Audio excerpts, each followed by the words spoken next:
Okay. Thank you, folks, for joining us for our honors colloquium here, getting towards the end of the semester. Shockingly, second to last week of classes.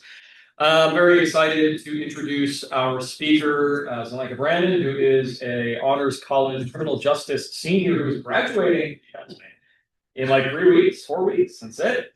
Exciting times. It's been a joy having her in the honors college, and today she's going to be talking about one of the research projects that she worked on, as you can see on the screen, the impact of solitary confinement in American prisons. So I'll turn it over to Zalenka, and then we may have some time for questions at the end. Okay. All right. Take it away. Notice in the chat. Oh, yes. I suspect if you are in the chat, you might be telling me who you are. Ah, yes. Good. If you are here, please let me know who you are. And I will go ahead and give you honors attendance credit. For those of us here in person, you may feast upon the extremely high amount of pizza that I ordered. So, sign-in sheet is over in the corner, next to the pizzas. Take it away, Zalenka. Is there a way to make it like print and Full screen? Yeah, I think if we. It's been a while since I've done PDFs. There we go. simple? Nah, see, I know this is not. Yes, every so often you may see the zoomy thing pop up. So. Okay. There you go. Take it away. Okay. Hey everyone, I'm Zalenka. And I did it over the impact of solitary confinement. So first, I wanted to start out with showing like how the cell actually looks to give you all a visual.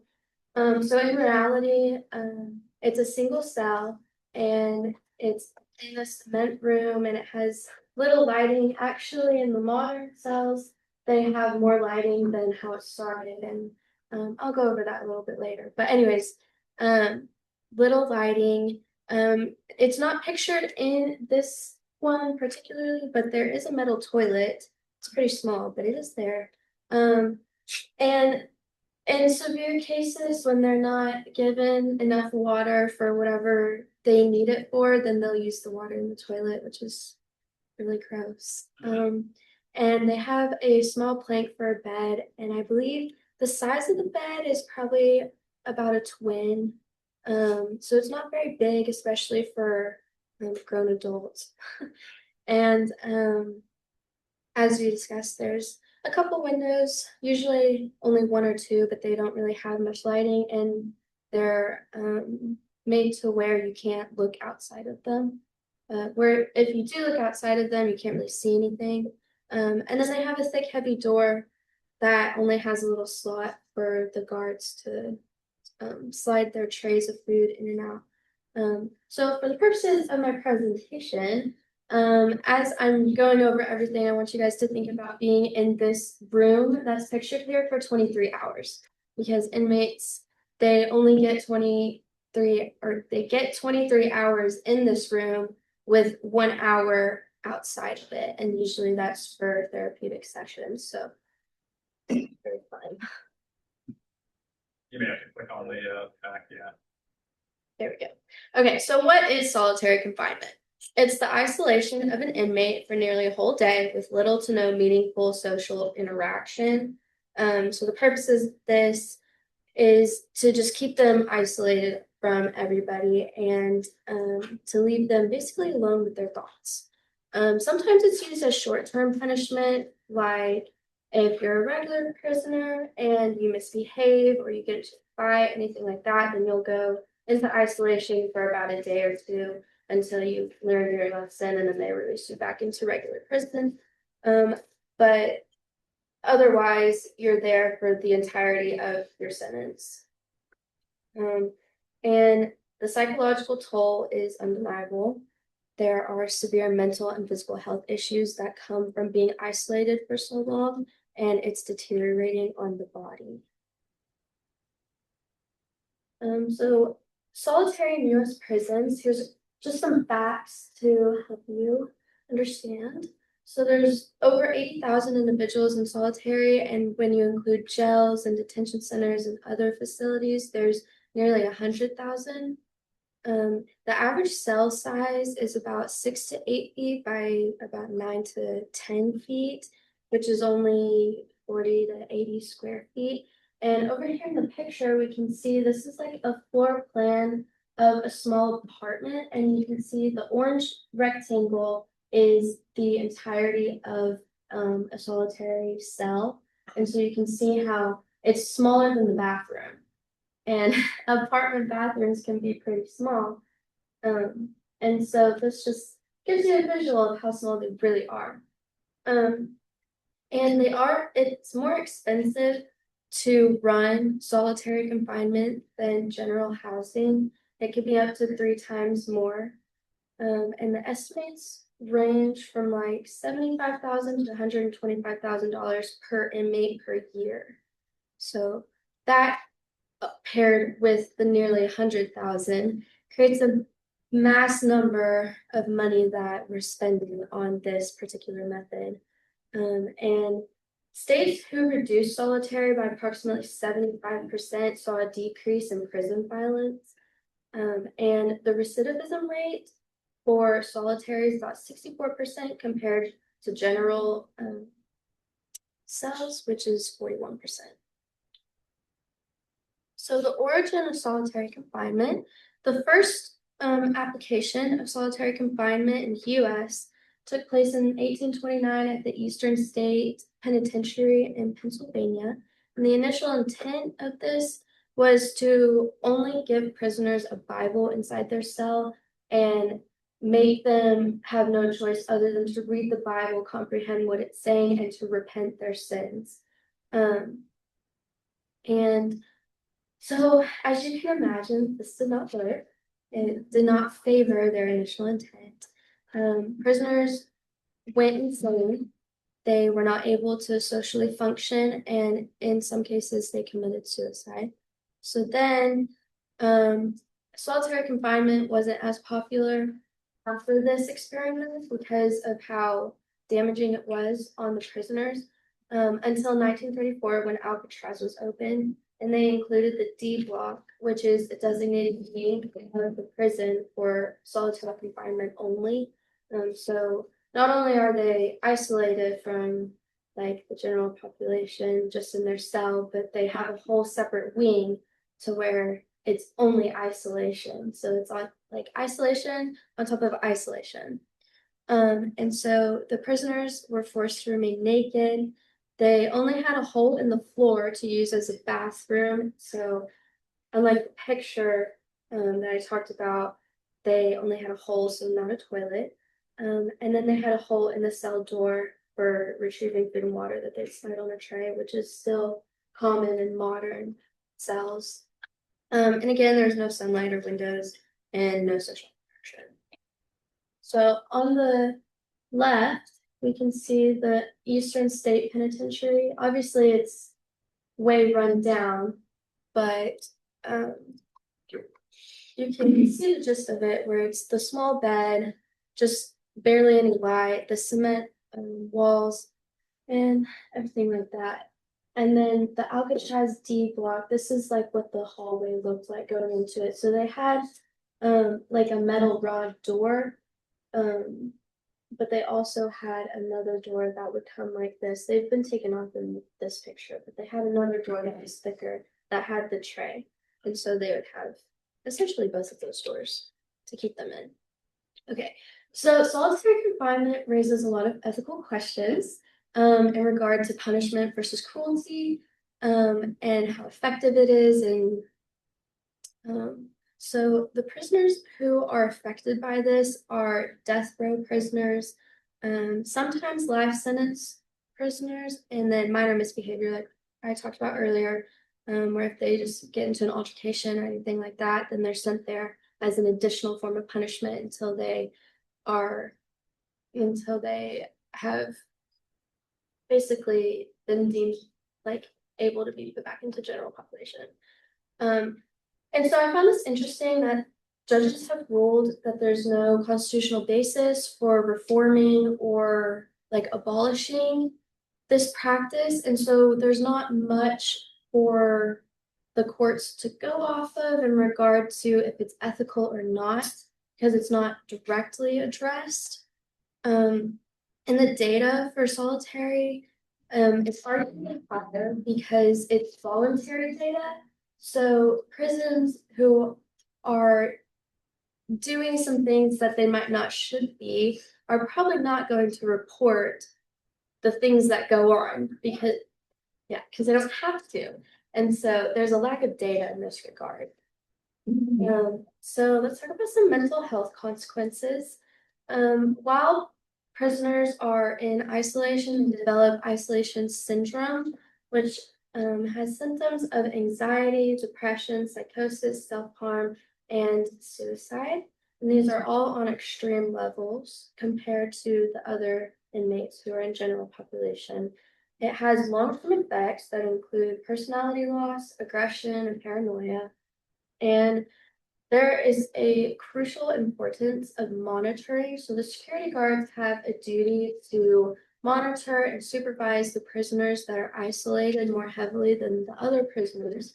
And they have a duty to provide them with therapeutic sessions, sometimes religious, and they also have to carefully watch them for suicide. And we'll see later, but the suicide rate is very high. Here we go. So the left, we have the death rates for different categories for inmates who had only been placed in solitary one time. And the suicide rate is 55% more likely. And on the right side are people with multiple placements in solitary confinement, and the suicide rate is 129%. So that is extremely high, and just proves that solitary confinement takes a very detrimental toll on someone's mental health. Okay, so now the physical consequences. While in while in solitary confinement, the prisoners don't have a lot of supply for hygiene products and necessary nutritional products, which is what this says right here. And so because they don't have a lot of hygienal products given to them, they develop skin irritation and fungal infections, which is really gross. And we'll see in a case study that it can be very hurtful on the skin. And then they are not given a whole lot of nutritional supplies. And so they develop deficiencies that cause weight loss and muscle deterioration. And because of the little sunlight they get in their room and the fact that they don't get to go outside really, except for their 1 hour, they don't get enough vitamin D. And so they're very deficient in that regard. And they have limited or delayed access to health care, even more so than the general population, which in prisons, it's arguable that healthcare could be better. So it just adds more to the effect when it comes to solitary confinement. So up here, we can see what a normal muscle illustration would look like and how an atrophied muscle would look like. And I believe atrophy just means that it lacks nutrients. So you can see the difference in a healthy muscle versus a nutritional deficient. And then down here, you can see, it's a little hard to see, I guess, because the color's dark, but right here is the little slot that they slide the trays in with the food, and the food is very bland and boring and so here's some case studies that I found from the PLOS1 research survey, which is a survey that self-reporting prisoners will provide their experiences on. And it did not give last names, but these are two inmates who experienced isolation. And so Joseph, the first one, reported that he had dandruff to begin with from a skin condition that he already had. And it became a greater concern while he was in isolation because they didn't give him the hygienic products that he needed in order to maintain his dandruff problem. And so it led to severe scalp damage and bleeding scabs that eventually he had to go to the hospital to fix. And then Simon reported that his nutritional intake was poor, and he noticed that he lost more muscle than fat. And when you lose more muscle than fat, it's because you don't have very good nutrition. Okay, so society and justice. Does solitary confinement serve as justice or just a form of control?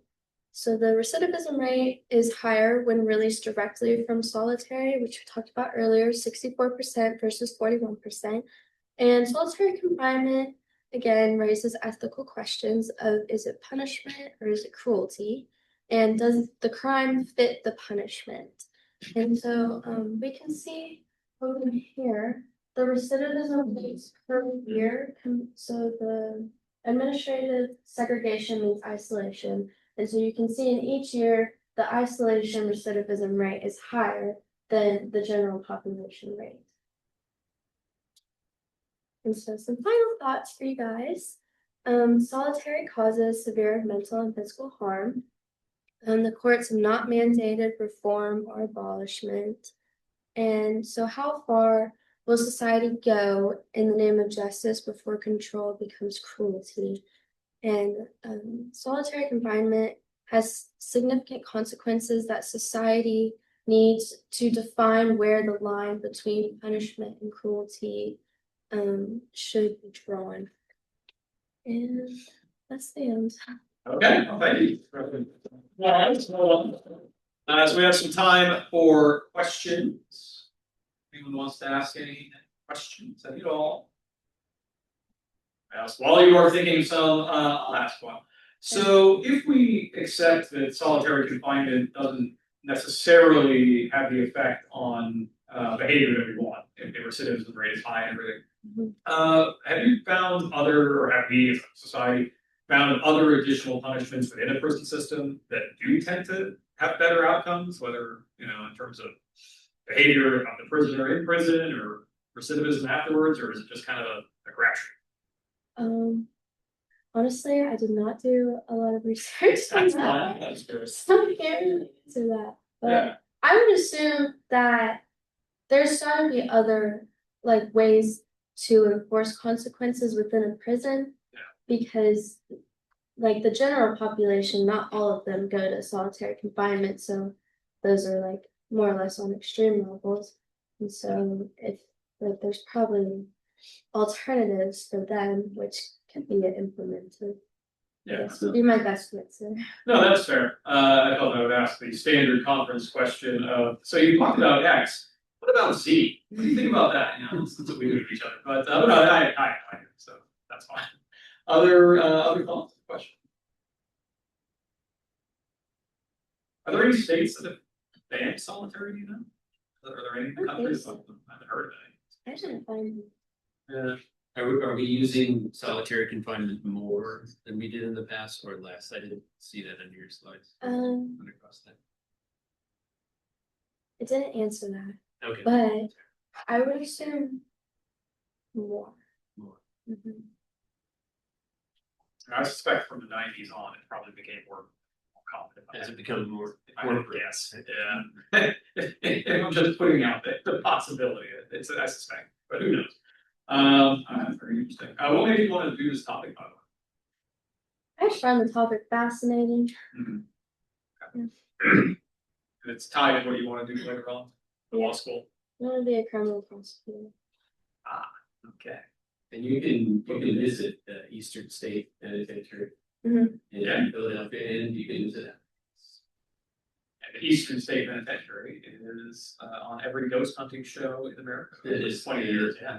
Yeah. We gave on it. Yeah. One of the pictures I was looking at before, I didn't choose it, but it said the most haunted area of the Eastern State. You want to see some really bad ghost hunting shows? They almost all end up in the State Penitentiary. It's a sweet ones too. Anyway, sorry, wandered off a little bit. Any other questions or anything? Any questions from our Zoom friends? Before we release Zalenka from her own solitary. Nice. Oh, there's Something in chat. Nope. Oh, okay. Thanks, Randy. Appreciate it. In that case, I will remind that first off, thank you again. So hold on. I'll also remind us that we have 2 honors workshops this week. We've got one tomorrow where, let me bring up this camera here, where Mary Phillips, who is one of our graduate student honor students. We just started accepting graduate students this year. You can look into infinity over there, which is fun. She's going to be speaking at 1 p.m. I think on the other side of that wall about different leadership styles, and there will also be food at that one. And then on Thursday, we have another financial literacy workshop at 1 p.m. There will be light food at that one. And they're going to be talking about credit scores. I have a good one, apparently. So I'm going to try to turn up for that one. I know, right? We're all adults now. And then I think next week we were going to do a little social event on the Tuesday. Tracy Rush and I were talking about doing vision boards, so you can go and envision your future. I'm sure we'll have some food for that. And then finally, we'll finish up on the 2nd with Dr. Ben Newman's annual holiday virus lecture that I've told him he is contractually obligated to give for the rest of his life, and he has dutifully done that even after having left Texarkana. He still zooms in and does it. So I'm not sure what he's talking about, but the viruses, and that will be the end of our session for the fall. All right, in that case, thank you all. Feel free to grab some more food. Those of you on Zoom, thank you for joining us. I will go ahead and close it out, and yeah.